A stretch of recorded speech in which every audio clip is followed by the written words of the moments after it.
Hapana, nilikuwa nimepigwa ma suspensions ka 16. Hiyo time tunapatana nilikuwa nimebeat.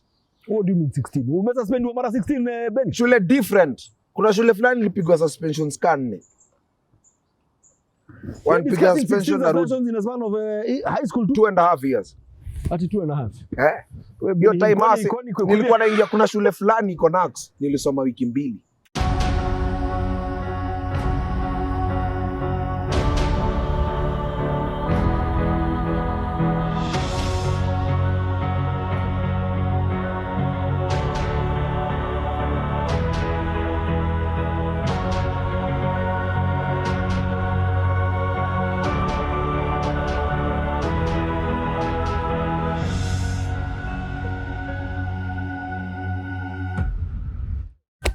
Well, a very, very warm welcome to the Goldmine Show. We are absolutely excited just to bring this to you. And I just want to say I'm particularly excited about today's show. It is massive. It is transformative. It's everything that you wanted in a show. And especially, I want to speak to every mommy who is raising the next generation. Man, you need to tune up. I want to speak to the next generation. And you're thinking, man, I'm not sure how it's going, man. This is your show, man. And we dedicate this particular one to you because it's going to be directional, it's going to be inspiring, it's going to be encouraging, it's going to be everything that you want to have. So I want to ask you right on the onset, you want to share this, you want to tell a friend, because this is where we want to be. We want to remind you as well to follow the Goldmine Show on Facebook, on YouTube, as well as on Instagram. And let's keep building a great community, the great Goldmine community that believes in the greatness within, that refuses to quit, but to become everything,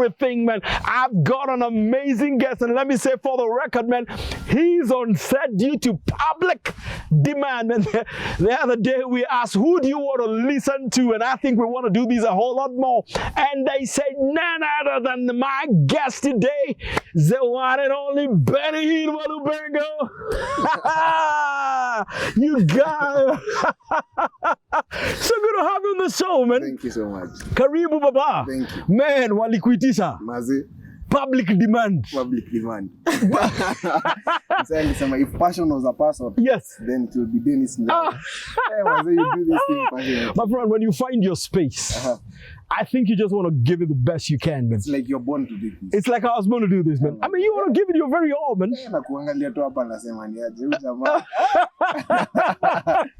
Kabisa, man. Karibu, man. Welcome to the Goldmine Show. In fact, let me just find out. Might you know why they demanded for you? Well, I don't know, but I think one thing, but one thing maybe I understand. Yep. I came to understand there's a difference between a sound and a voice. Right. A sound is grammar and English. Right. And words and all that. But a voice is something that has been backed up by the presence of God. The difference comes when you become a voice, is that it's God who backs you up and is the one who opens the door. So when you see men recommend you, sometimes it is a lesson that sometimes God will use men, because God can't come down and say, tunataka uende show Dennis Njau. We'll use men so that you can show, you know what, you're a voice in this generation. So I think also it's God communicating that I'm a voice. There is time that I also accept the calling and become a voice in my generation. Wow. But it is an honor. And I just want to say thank you to you for giving me this platform, and also to the guys who recommended me, and to the person who is also watching. I'm sure this will be a life-changing moment. It definitely will be, man. And it was just a couple of days when guys said, man, we want Bennyhinn. And I'm so honored that you accepted our invitation, man. Yes, sir. Thank you for coming, man. Welcome, anytime. Boss, you started on a high. Difference between a voice and the sound. And the sound, man. Well, before we go that philosophical, who is Bennyhinn, man? And tell us a bit about yourself. Well, Bennyhinn Walubengo is a 20-year-old. I'm a student at Daystar University. I'm in first year. Right. I study international relations. I also take a minor in political science. I'm a last born. Among his 3 children, I'm the only boy. Right. I've been born in Bungoma. Right. Then I was raised in Western Partly, came to Nairobi. I remember the first day in school, in a school in Nairobi, I was asked, kwenyu ni wapi? Tukienda na basi, then I said kwetu ni Nairobi. Watu wakaanza kucheka, nilikuwa shindwa wanacheka nini. Kumbe mimi nilikuwa nimetoka huko Ushago. And so I can say also coping up in Nairobi was something that had to take time. Yep. But it picked up quite fast because I was normally talkative since I was a child. I'm also an author. I'm a public speaker. I'm also the president and founder of the Voices of Benny Foundation, which trains young people in public speaking, networking, and leadership. Those are the 3 things which I'm packaging for one mandate, Kingdom Orators, to build guys who can be intellectual and also spiritual at the same time. So that's what I'm doing. I'm also serving in church as a youth leader at Nairobi Grace Chapel under Pastor Martin Mwirigi. What else? I'm also a son, and I serve in missions, and that's what I love. I'm a Sunday school teacher. Nini ingine tunaweza kuwa tumesawa. Boss, ati umesema kwa 20 peke yake? Yes, and my dream is to be the Kenyan president. His Excellency. Yes. Yeah. Fantastic. I mean, number one, very impressive. At 20, that clarity, where you want to go and all of that stuff. I mean, I don't think enough 20-year-olds have figured it out to that extent. And I'm just curious what your journey has been prior to this point. And we'll get to the author part of you and we'll get to the president part of you and all of that stuff. Yeah. But really, what has this journey been just growing up back in Bungoma and all the way to just before you came to Nairobi? I mean, there's a story there. Yes. My dad was a cop. My mom was a history teacher. So you can see that combination of all of them were disciplinarians. So it was something that also I had to cope up with. I remember my dad used to iron his shirts. And there was a book called Sound and Read. So what he used to do is that I could sit back at the other side of the table and read Sound and Read as he's ironing his shirts. And I remember it seemed boring at that period of time. But I later grew up now and understood that this guy was packaging my grammar and pronunciation skills. So I think every step of my life, even in terms of childhood, it has come to be so accountable when I now grew up. I remember my mom used to insist that we go to Sunday school.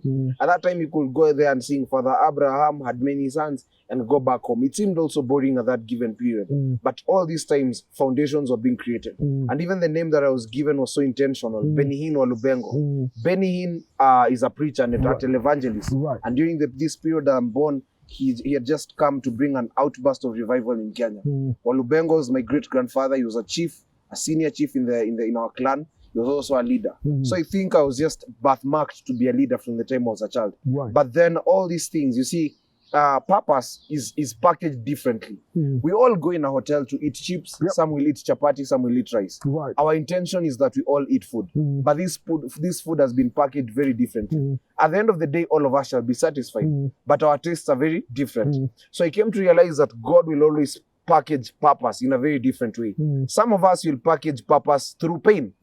You've been born through pain, and through pain you'll get to realize that, you know what? I'm now seeing God even through my pain. Morgan Freeman said that I prayed for peace, God gave me war. I prayed for purpose, God gave me empty people. I prayed for kindness. The next day I found 50 children, 3 children in my house. I prayed for wealth, God gave me a burden for a generation. So some of us purpose, we find it through pain. Others find purpose through struggle. Through struggle, that's when now you realize that, you know what, I'm building muscles. And Bruce Lee said that I don't fear a man who has practiced 10,000 kicks, but I fear a man who has practiced one kick 10,000 times. Some of us, through struggle, we realize that, you know what, this is what I was born for. Because I'm through this, I'm finding my passion. Some of us will find purpose through helping people. So for me, my journey of finding purpose was a bit different. I was very vocal in school. I remember there's a day I missed school and I was still written as a noise maker. Then I came back the next day. Maze, nikauliza huyu jamaa, maze buda unaniandika aje noise maker sina sikuwa shule. Akaniambia we buda, hii sasa tunaandika ilikuwa ya the next day. Juu bado ungekuja ungepiga kelele. Na penye ulikuwa unapiga kelele. Kwa standing list wewe. Maze, asa alikuwa aniandika times 100 times 10 au ma class prefect. But right now I can see now I'm speaking. Primary school? Primary maze, hii kitu ilianza Raima. Ilianza Raima and I remember even there was a teacher alikuwa anaitwa Madam Ryan wa English. Alikuwa anaingia class anasema nimekupea 5 minutes uongee so that nikianza kufunza usiongee. So hizo 5 minutes anasema tuambie kitu tu yoyote so that utulie. Na hiyo lesson nilikuwa na nyamaza juu nilipewa chance ya kuongea. And I came to understand now when I grew up, this teacher understood me. She saw something. Because every time I used to be called in the staff room, napigwa story ya kelele. Sema budo unakuanga notorious. But she used to call me at the corner of the staff room. Ananipea mandazi yake. Ananiambia niaje, you are a great young man. Never stop making noise. Wow. So, mimi nilikuwa naenda class nasema teacher ameniambia, teacher ameniambia niendelee kupiga kelele. So mimi nitaendelea kupiga kelele. And anytime I would start speaking, the whole class would go silent. Hadi wale machopi walikuwa wanageuka kusikia story gani jamaa anapiga. And because I had read so many newspapers, I used to say stories about current affairs. Nikikuja na read story ya Saitoti Kumadwa, Jichopevu. Story yenyewe wote mliwatch. Lakini venda isema hata nyinyi mnakuwa interested kusikiza. Unaipackage differently. Maze naipackage very differently. So I went to class 7 in a school in Mount Elgon. Right. Nakumbuka hadi madhe alinitoa shule ya Nairobi akanipeleka Ocha ndo nitulie. And that's what most parents in Nairobi do. Wanapeleka watu hiyo Ocha ndo watulie. Wanasema environment ya Nairobi haiko fiti. So nikapelekwa Ocha. And there's a teacher called Mr. Munika. Alikuwa mwalimu wangu wa English. And so many teachers had discouraged me because of my handwriting. There's something I realized with personalities. Guys who are very vocal and outgoing, they have a problem also with their handwriting. Sijui mbona shida So, kuna moja ambaye niambia of the worst handwriting in the country. Na hiyo kitu ilinishata mazee, hadi sikuwa naongea lesson yake. But Mr. Munika akani Thursday fulani hapo alikuwa ametoka kutuchapa story ya composition akisema you have a very good story, you've packaged it nicely, but your handwriting is not nice. And the boys, all the boys in our class walikuwa wamekataa kwenda music festival. Walikuwa wamesema music festival ni ya madem. So nikaambiwa niende public speaking. Told this teacher mazemi siwezi ishia juu mimi sijaongea mbele ya wasi. Ndio mimi napiga kelele, but kuna difference ya kupiga kelele na public speaking. Akaniambia there's a question you answered in a class. Ulijibu what is a dam? Akasema hebu read what you said. I repeated and said a dam is a water body constructed domestically for the purpose of the community. Akasema when you listen to yourself, is that the English of a class 7 boy? No. Nikasema no. Akaniambia that's why I'm telling you to go for public speaking. Finally a teacher who sees something in you. Yes. So and everyone else anaona ni indiscipline. Kabisa. Na ni principle ya life. There are 4 people you will meet in life. Right. The first person you will meet is called the nurse. The nurse is the person who gives you identity. That's why God angeallow Moses ariziwe na a woman from another nation. Alisema lazima ariziwe na masake Mhebrew. Akuingia namkumbusha Buddha ni Mhebrew. Na umbeba destiny.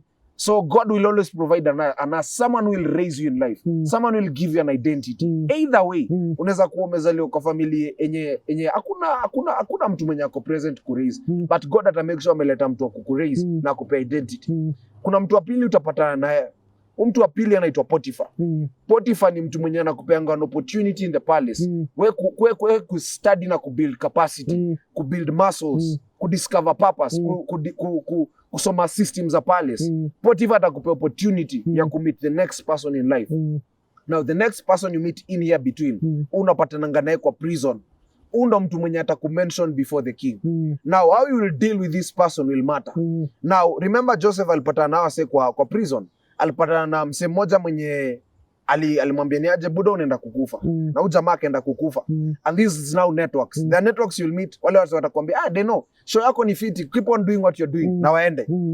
Na watasema kitu. Kuna mtu mwenye amenyamaza but wana watch kitu unafanya silently. Then atakupigia siku moja akwambia Buddha unahitaji kamera, unahitaji set, acha nikupatie hizi vitu zote. There is someone who's watching silently. Right. Kuna mwenye atakuwatch atakuback up sahi aseme Buddha mimi niko na sahi, acha nikuje. All these people are significant. Then there is one person who will watch you and discredit you hata kabla haja kusikiza. So I think I met all these people. But this one teacher said, you know what? I will give you this opportunity. Right. Now it is up to you to prove yourself. Right. So the first time I'm on stage, I'm given a paper. If you become the president of Kenya. That's the first speech I was given. I did that speech not from a place of writing. I did that speech from a place of what I had observed in Kenyan politics and the conviction I had. And I was given a standing ovation the first time on stage. How old are you at this time? At that time I was 13. He's a class 7 guy. Yes. So I was number 1 at the sub-county level. Went back to school. I was saying, wote wenye walikuwa wananibeba ufala, wale machopi. Maze, wakati ujamadi kuna kitu wanakuanga nayo. Kuna story hapa. Maze, sa hiyo time, lesson ya English, nilikuwa nikijibu swali. Kani definition, mwalimu anaambia hadi nyinyi andikeni. Andikeni kitu amesema. So it now started also building my self-esteem. Right. And even guys said now, the elections were coming. And we wanted to elect a president at primary. Sasa wakisema huyu jamaa simame kwanza huyu ni noise maker hata ituandika. Nikavotiwa 100%.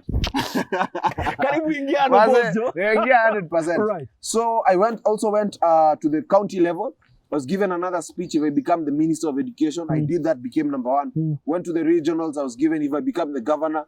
Did that one, became number 1. I went to the nationals. This is my first time attempting this thing.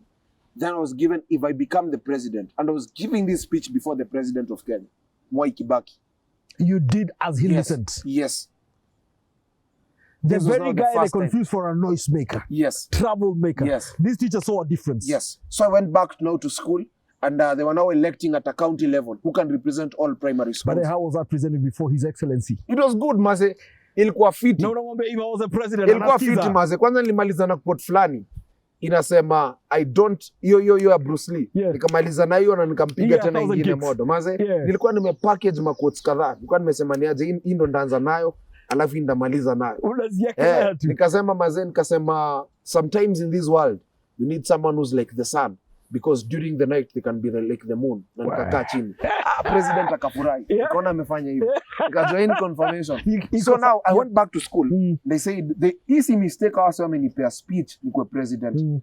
So I started getting the conviction now of leadership. It did something for you. Yes. So I started now researching about who is Martin Luther King Jr., who is Malcolm X, who is Barack Obama, who is Fidel Castro. I started reading about Pan-Africanism. I started reading ideologies, vitu radical. Nilisoma book ya Nelson Mandela. Inaitwa the Fight for Freedom. Story yenye aliandika akiwa 27 years in prison. Maze, I was reading life through those pages.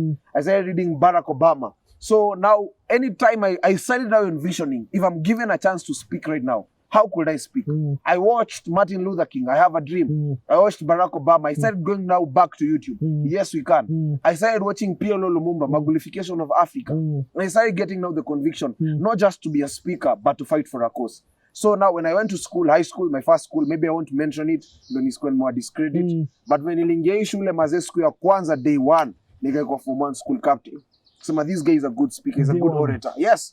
So now my journey began there. From a prefect, going to speak in the leadership summits, and I could win awards in Form 1. So I was very vocal, guys would listen. Then one day I was brought a complaint. So now you know what, in this school there's too many things happening, homosexuality. Now you need to address things. We're also having poor food. Mazee wase wanakuwa gonjwa tumbo. So ishi ubonge. So I could be vocal in the student baraza, and that will be confused with incitement. So I ended up now being suspended indefinitely because of incitement. At Form 1. Mazee. So journey ilianzia hapo. So now at Form 1, I started asking myself, why am I being suspended? So now I started becoming a radical also. Because someone said, a gift becomes a gift where it is appreciated. Men thrive where they are celebrated, not where they are tolerated. You see, gift inaweza kuwa gift. But your gift kama utaifight inacha kuwa gift, inakuwa kasi. Enda Nigeria, so wako na mafuta. But the same oil, they fight it. The same oil is supposed to be a blessing, but the same oil has become a curse. True. So I think also at that time, sikuwa na mse wa kuniambia ni aje, Buddha tunakucelebrate. Na hiyo ndo kesi ya wase wengi wa young. Uko home, wazee wako hawajai kupea psyche, hawajai kumotivate, hawajai kucelebrate. Unaenda club, wase wanakuchocha ukikunywa tequila. Wanakuambia Buddha wewe ni mnoma, piga mzinga. So na feel huko ndo niko celebrated. So mse feel hapa niko celebrated. Hiyo ndo kitu ina happen. Kama wananitolerate. Exactly. Home unaishia wazee wanakuambia Buddha wewe ni fala. Wewe tunawe school fees. Hizi grades zako za ujinga. Unaishia shule, unaandika malaini za rap. Mavijana wanakuambia Buddha uko fiti, ngoma yako ni fiti. So young people are taking another direction. Ni controversy tu. Maze, homa uko celebrated kabisa. But ukienda shule wasa wanakuambia Buddha uko fiti, wewe ni mnoma. Piga hii shada. So wasa wanapiga shada. That's why mavijana wengi wanaeka hadi matatu. Ni aje juu, msee anakuambia tatu yako inakaa fiti. Juu wase wengi wakuambiangi wewe unakaa fiti. But ukiweka tatu wanakuambia unakaa fiti. Na naturally kawa sewa young, kitu tunakuwa tumebeba, tunataka tu mtu wa kutuchocha. Mtu tu akwambia ni aje uko poa, you can do this thing. Na mtu mwenye atakusupport na kushikilia mkono. There's a book right now I'm reading, it's called The Coach at the Back. It's a powerful book. And it starts with the story of a beggar. There's a guy who wanted to give a beggar some coins. Umse alikuwa anasema help me. Ujamaa akasimama hapo akatafuta coins akupata. Akaambia ujamaa, my brother, I don't have anything, I would have given you. Huyo beggar akasmile akamwambia ni aje, I've been in these streets for 15 years. No one has ever called me a brother. That's enough. Na sometimes unatakanga tu kama msemi young, wase wasikupe do. Wase wote wenye wameka kwa hii set, ujamaa kunyuma ya kamera. Hii ni opportunity umempea. Through this umse hata build studio. Through this umse hata kuwa photographer great. Umempea tu opportunity. Na hiyo ndo wase wengi pia wenye wako juu yetu understand. Ka fathers wange understand, sometimes hii tunataka tu mtu atatupea opportunity. Atuambie ni aje, try kitu na tutaifanya faithfully. Hadi kaa tuna hata, tuta grow up. Juu mse anasemanga, if you cannot celebrate a man in his diapers, you have no business with his medals. Wow. Say that again, man. Say that again. If you cannot celebrate a man in his diapers, you have no business with his medals. So that time in your model nipe opportunity, nikaanza ku grow in leadership. You know, allow me just to pause you there. Because you say an important thing, especially kwa my youth. All they want to know And all they're looking for, acknowledge, appreciate them. Let them know you're holding their hand. Maze. Be there. Si akiingia hao kila saa ni vita. Kila saa ni vita. Siku moja appreciate tu mtoi. Mwambie umepika leo mayai viti. The next day unampata ametulia home na try kupika hii mayai. Kuna boy fulani nikiwa high school alikuwa na struggle na drugs. Akaniambia buda, mimi napenda kuandika mangoma.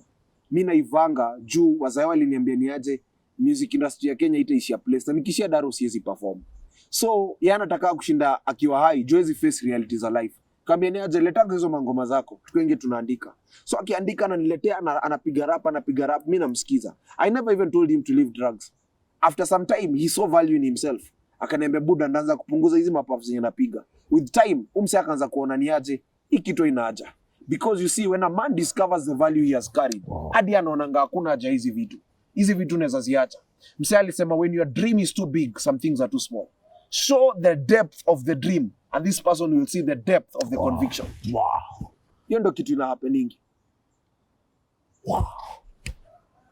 Boss. Hiyo ndio kitu happen maze. You know, we keep asking why do we lose our younger generation? And maybe that disconnect is an important one for us to then find a way of connecting back. Kabisa. Na si vitu kubwa. These are things that are all within us, man. Kabisa. Show them the depth of their calling and the greatness. Yeah. Now what understand? Watajua tu when my dream is too big, some things are too small. Nimeingia hapa kwa set niko na wasewa yangu. Nikapata psycho. Msa alisema, when you see a 70-year-old walking alone na mkongojo, ask yourself what he did when he was 40. Because there are 4 seasons in life. Kuna morning season. Hiyo ni ya between the 0 to 25 years old. Hapo mse ajua. Wewe bado uko morning? Mimi niko morning buda. Alafu kuna afternoon.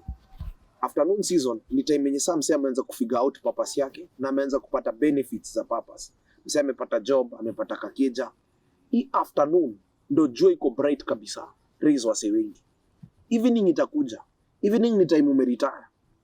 Time sickness inaanza kuingia mavitu nini. Alafu kuna night season itakuja. Night season ni time usha dead.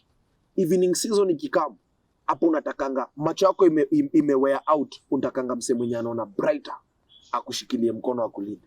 So normally ati wase wameignore hii lower seasons. Na kama mse ata understand lower seasons, kama mse young mwenye understand lower season, ukiwa between the age of 0 to 25, hii ndo time ya kutafuta fathers. Fathers watakupea vitu 3. Number 1, fathers watakupea access. Number 2, fathers watakupea honor.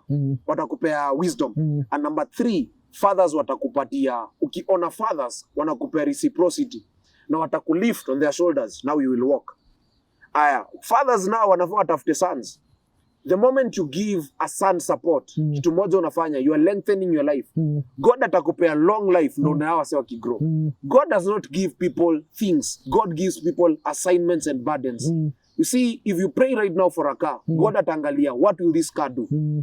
If you pray for a 3-bedroom house, na ikuwe a revival, wambie God, I'm praying for a 3-bedroom to gather young people to be praying for a kesha, atakupea. Moja anaomba 3-bedroom, keja ikuwe bigi, ndio kwange anaonyesha family na social status quo. Mwingine anaomba niaje God nipe 3-bedroom nikuwe na gather wase wengi kwa ikeja, wanajazana wanaomba wakujue. Mwingine anaambia God nipe TX nikuwe napiga mission lodwa ya kupiga hard roads, hii ni 4-wheel. God atampatia. Now the moment you start raising many young people, God gives you long life. Why? Because God operates on the principle of reciprocity. When God said, children, honor your father and mother, it's a promise for long life. Pia you iko na reciprocity. Parents, raise your children. It's a promise for long life. Another thing that God will also give is energy. The energy you have, it's not for the men of your age. Uko na energy kama msemi young. Because you rub shoulders with young people, the last thing God will give you the wisdom, access to give your generation. Wow. Inaitwa lower season. Noma. I'm loving this very head, man. Now I understand why they needed you on the show. So, wamekususpend indefinitely. Man. Uniform 1. Because you're trying to deal with some vices in school. Man. Some historia of homosexuality hatutaki. Man. Anasema wewe unaongea sana. Enda home. Waishia. Ukaenda. This is Form 1. Man. Parents, man, some of your kids are suspended just like Bennyhinn. Man, you need to tune up, man. You can't afford to leave. Then what happens? So now, along that path, I could go back home and read books during this same period. So ilinipatia hanga ya kudiscover mbona naongea na watu wanasikiza. Si normal. Hawezi insight watu kutoka Form 1 hadi Form 4 na uko Form 1 ama Form 2. Alafu akiulizwa mbona mmetoka nje, hata hawa anasema hata si hatujui, huyu alituambia. So now I came to realize after meeting Pastor T, I came to realize in me there's a craving to give people life. I don't just speak words. So now the call started becoming clear. So time niko Form 2 nimechujwa, and you said you also to that pressure. I also got so many temptations also to try and get into drugs. I also got so many temptations to get into relationships. Juu time yenye wase wanakupiga huku hivi, unaingia kwa funky dem anakuambia mazee budo uko na ngoso 50. And you see, you always go to where you're celebrated. Ile voice yenye inakuambia uko 50, hiyo ndo uko ndo utaishia. Uko ndo unaenda. So now as time went by, after now meeting Pastor T, nilisukuma kwa high school missions. Then one day I went to a place, just shared my story. After sharing my story, msaka nifuata kaniambia takuokoka. Na mimi hadi siku ati mimi ni pasi. So Pastor T mkutana saa zile uko after hii suspension ya kwanza. Mazee nimebeat hapa hivi. Hapana, nilikuwa nimepigwa ma suspension ska 16. Hiyo time tunapatana nilikuwa nimebeat. What do you mean 16? Umesuspendiwa mara 16 Ben? Shule different. Kuna shule fulani nilipigwa suspension ska 4. One piga suspension na road in a span of high school 2.5 years. Ati 2.5. Hiyo time asi nilikuwa naingia, kuna shule fulani iko Nax nilisoma wiki 2. Ukalimwa suspension? Una suspendiwa kwa nini? Hiyo wiki ya kwanza niliingia, nikaingia kan nimechangamka, story ya madrama festival ni nini. So school captain akakuwa tu insecure. Akasema huyu jamaa ndio kwa captain kwani. Nilikuwa napendwa na shule mzima. Kuna kitu tu nilikuwa nako nikienda place watu tu wanataka wasema mzee yako na kitu. Acha jamaa. So nikiongea hivyo wase wakaget tu insecure. Kaka kama prefect akasema ni aje jamaa na tu outshine. We can't be two kings in this compound.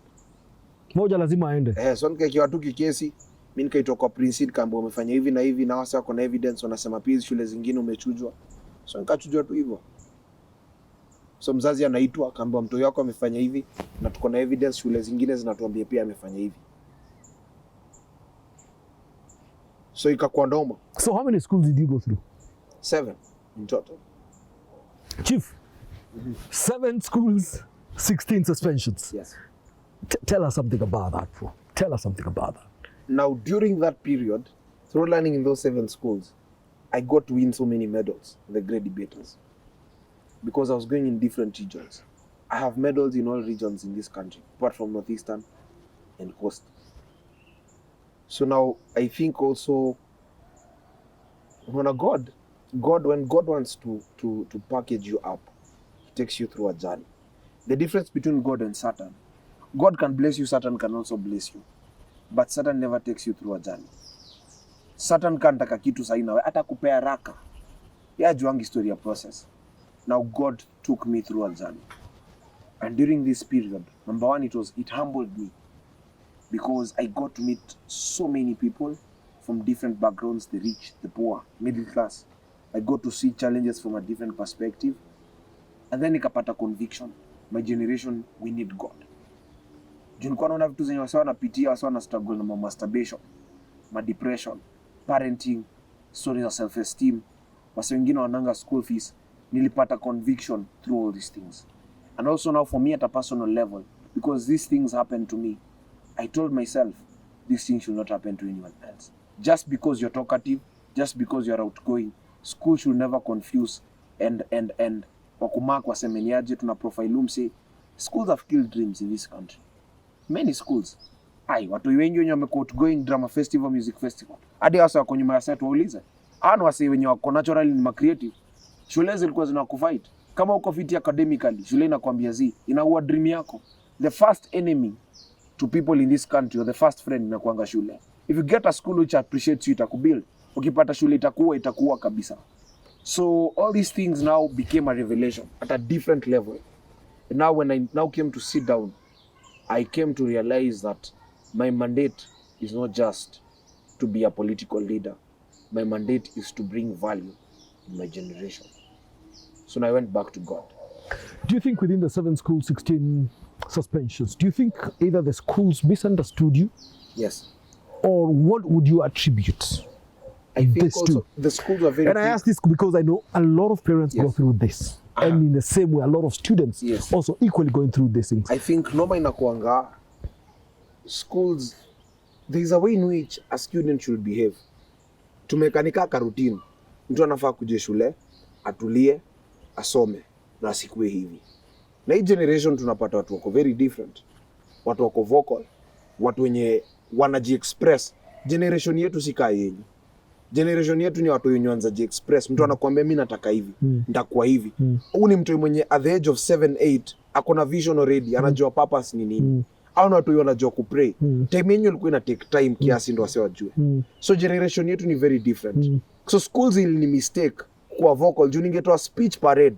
And then ikishatoa hiyo speech, mastudio anapiga makofi, wanasema mse ako fiti, mwalimu anakuwa intimidated. Badala umode kuni appreciate, anakuwa intimidated. So akinishika kwa makosa, hata ikuwe ndogo aje, ananipiga juu intimidation yenye pia aliona parade. Anasema huyu kijana, wewe unajifanyanga unaongea. Hii kujifanya yako. Mazee, akikuja na paper za chemistry, ananiambia chemistry si public speaking, wacha tuone. Right from the onset. Yes. Sema huyu aka kijana kanaongea kwa president. Anajua kwa president nini? Hao ndio wanafaa kulift. Najua walimu pia si shida yao. Walifightiwa wakiwa watoi. Walifightiwa self esteem yao wakiwa watoi, hata hawajui shida ni nini. So pia wakipata na mtu mwenye anawa intimidate pia wanamfight venye walifightiwa. So hiyo ndio ilikuwa normal. So hata nikienda kwa ofisi ya principal, ananiambia I've heard you speak so much English. So today you're in my office. What have you done again? Alafu najua wasiju ni voices na wako in authority. Kitu wana speak kwa life yako inakuwa reality. Wakisema you are a stubborn guy, hiyo ndo kitu utakuwa. You see, words are like seeds. Kila day God wanatoa a new shamba. So wadenye utaongea kwanza, hiyo ndo seed umeplant hiyo siku. Now, any person who is in authority, there are 5 people who are in authority. In a nation, it is the president and the people in power who are in authority. So political leaders are a voice in our nation. Then we go to the second sphere. They are now fathers of a generation. Fathers of a generation ni pastors. Ando wase wenye wanaweza speak na kitu itakuwa reality. Na fathers wamekuwa na complain, hii generation yenyu hamjielewi. So tukipotea nyinyi ndio mliongea hizi words. Then they are fathers of a family. The father of a family is the first sound. Mtoi akizaliwa. Kitu anasema kuhusu mtoi hiyo ndio itakuwa reality. Kusoma Judges 11, Jephthah alizaliwa kwa family na voices za family zilimchapa. Then kuna voices zinariziwa saa mtoi akigrow up kwa shule. Hao walimu ni sauti. Kitu watasema hiyo ndio itakuwa. Then kuna the last voices, watu utapatana nao in life kama authorities. Watu wenye unaweza ita mentors, watu wenye watakuguide pia ni voices kwa life yako na wata speak itakuwa reality. Then wewe pia mwenyewe ni voice. So I think hawa sasa pia venye walikuwa naongea ilikuwa inakam kwa reality pia kwa life yangu. Wakisema this guy is so rebellious. Demons zinapata na hiyo saa. Zinasema Buddha uko na sauti kwa rebellious na unakuwa rebellious. So I think pia schools ili ni mistake na hawakunipatia time ya kuni-mentor, ni grow up. And I think also we should change our education system. We train teachers so that they can graduate. We need to train teachers so that they can be parents. You can have the art of teaching, but it takes the heart of teaching to raise a student who will be good.